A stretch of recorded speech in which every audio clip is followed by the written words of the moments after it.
हम बनाने जा रहे हैं 12th के लिए। तो पहले वाले टॉपिक में हमने देखा था कि origin and evolution of man कहाँ से हो गया। तो फिर दूसरा टॉपिक उसमें हम लोगों ने देखा था कि क्या एविडेंसेस हैं जो हमें सपोर्ट प्रोवाइड करते हैं for origin and evolution of man, जैसे कि डार्विन ने कहा था।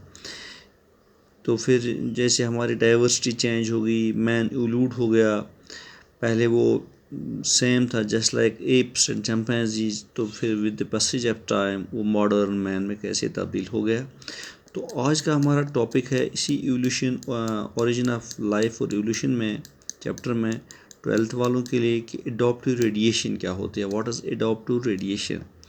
तो एडॉप्टिव रेडिएशन अब हम पढ़ने जा रहे हैं इस क्लास में। तो यही है कि सिंपल है कि जो डार्विन था, जब वो अपने जहाज़ बीगल्स पे चला गया तो 1831 से 1836 5 साल तक जब उसने सफ़र किया, तो चलते चलते वो साउथ अमेरिका के एक आइलैंड पे पहुंचा। तो वहाँ पे उन आइलैंड्स का नाम था गैलापागोस आइलैंड्स। तो जब वो वहाँ पे पहुंचा, ये वेस्टर्न रादर साउदर्न अमेरिका में है, तो वहाँ पे उसने एक डाइवर्सिटी देखी, क्रिएचर्स देखिए, वहाँ पे बहुत सी डाइवर्सिटी थी, यानी उनमें यकसानियत नहीं थी, वो डाइवर्स थे, एक दूसरे से मुख्तलिफ थे।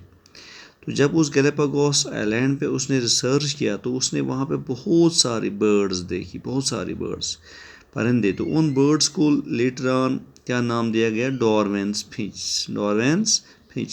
तो उन बर्ड्स पे जब उसने रिसर्च की, उसने ऑब्जर्वेशन की, तो वहाँ पे डार्विन ने क्या देखा कि बहुत सारी बर्ड्स वहाँ रहती थी कि गैलापागोस आइलैंड्स पे। तो वहाँ पे वो बर्ड्स जो थी, उनकी जो बीक थी, उनका स्ट्रक्चर अलग अलग था। किसी बर्ड स्पीशी का अलग स्ट्रक्चर ऑफ बीक्स था, किसी बर्ड स्ट्रक्चर का दूसरे स्टाइल से उनकी बीक्स बनाई गई थी। तो तीसरा वहाँ पे कुछ और स्पीशीज़ देखी उसने, अपने बर्ड्स की, तो उनका बीक स्ट्रक्चर कुछ और था। तो इन सारे बर्ड्स को जो वहाँ पे गैलापागोस आइलैंड्स पे थे, वहाँ पे साउदर्न अमेरिका में, तो इनको जब इन्होंने डार्विन ने इन पर ऑब्जर्वेशन की, एक्सपेरिमेंट किया, तो इन्हीं बर्ड्स को लेटर ऑन क्या नाम दिया गया, डार्विन्स फिंच। तो उसने अपनी स्टडी में क्या देखा कि वहाँ पे मैंने ऐसे भी, डार्विन कहता है कि मैंने ऐसे भी बर्ड्स वहाँ देखी जिनकी बीक्स कुछ इस तरह से बनाई गई थी कि उनका हैबिट था खाने का सीड्स, यानी कि वो ग्रेन्स पे, मतलब ग्रेन्स खाते थे, वो उनका फूड था, वो उसी पे ज़िंदा रहते थे। तो लेटर ऑन फिर उसने दूसरी एक स्पीशीज़ वहाँ पे देखी कि उनकी चोंच कुछ ऐसी बनाई गई थी, उनकी चोंच ऐसी तब्दील हुई थी, उनका स्ट्रक्चर ऐसा मॉडिफाई हुआ था कि वो उनके जो बीक्स थे, they were not very much fit in order to eat the grains, but जो वो बीक्स थी वो ऐसी वहाँ पे फिट थी, ऐसा उनका स्ट्रक्चर था कि वो इंसेक्ट्स को खा सकती थी। इसलिए कुछ स्पीशीज़ ऑफ फिंच या कुछ स्पीशीज़ ऑफ बर्ड्स वहाँ ग्रैन ईटर्स थी, लेकिन कुछ वहाँ पे इंसेक्टिवोर्स थी कि वहाँ वो इंसेक्ट्स को खाती थी। और इसी तरह वहाँ पे कुछ ऐसी फिंचेस थी जो सब्जियाँ खाती थी, घास फूस खाती थी। तो कुछ इंसेक्टिवोर्स खाती थी, कुछ ग्रैन्स खाती थी। तो हर एक फिंच का अलग अलग से उनकी जो बीक थी उसका स्ट्रक्चर भी अलग अलग था। तो उसने देखा कि ये जो प्रोसेस ऑफ एवोल्यूशन है, डिफरेंट स्पीशीज़ वहाँ पे डेवलप हुई हैं, जो जो एवोल्यूशन हुआ है वहाँ पे, कहाँ पे, इस गैलापागोस आइलैंड पे, जो इन बर्ड्स पे नीचे कुछ इस फिगर में मैंने कुछ वहाँ पे उन फिश की बीक्स बनाई है। किसी एक स्पीशी की ऐसी बीक थी, किसी एक स्पीशी की ऐसी बीक थी, किसी की ऐसी नोकीली, किसी की मुड़ी हुई। तो कोई बीक फिट थी कि वो ग्रेन्स खा सकती थी, तो कोई ऐसी बीक ऐसे बनी हुई थी कि वो वेजिटेबल्स खा सकती थी, लेकिन किसी फिंच स्पीशी की बीक ऐसी थी कि वो इंसेक्ट्स को खा सकती थी।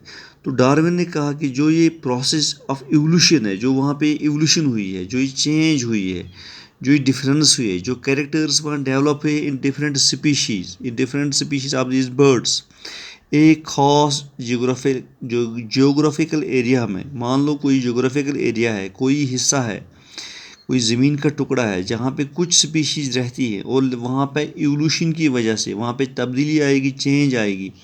तो उनकी फूड ईटिंग पैटर्न्स या उनमें कुछ जो कैरेक्टर्स होते हैं वो डिफ़र करेंगे from one species to another position, लेकिन ये स्टार्ट होते हैं एक पॉइंट से, फिर वो धीरे धीरे धीरे रेडिएट होती हैं, एक्सटेंड होते हैं दूसरे एरियाज़ में, उस जियोग्राफिकल एरिया के दूसरे पार्ट्स में फिर वो रेडिएट होती है, वो हैबिटेट्स। तो इसको हम कहते हैं एडॉप्टिव रेडिएशन।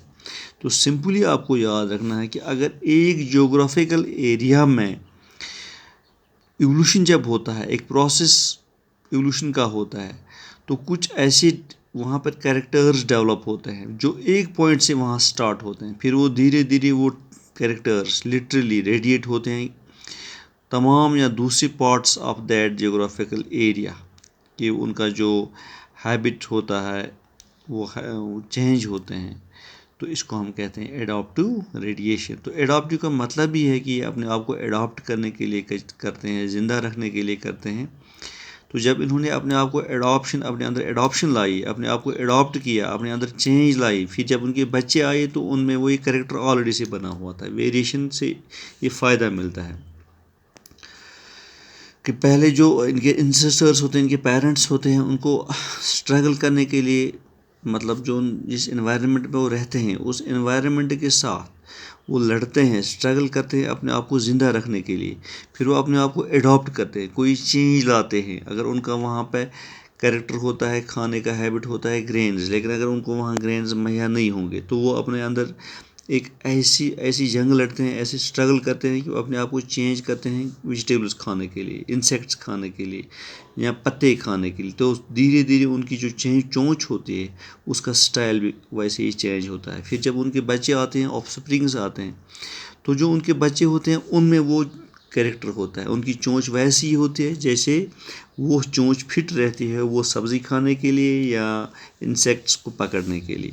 तो ये एक रेडिएशन होती है, एक चेंज होती है, इसको हम कहते हैं एडॉप्टिव रेडिएशन। तो एक पॉइंट से स्टार्ट होते हैं, पूरी जियोग्राफिकल एरिया में फिर फैल जाती है।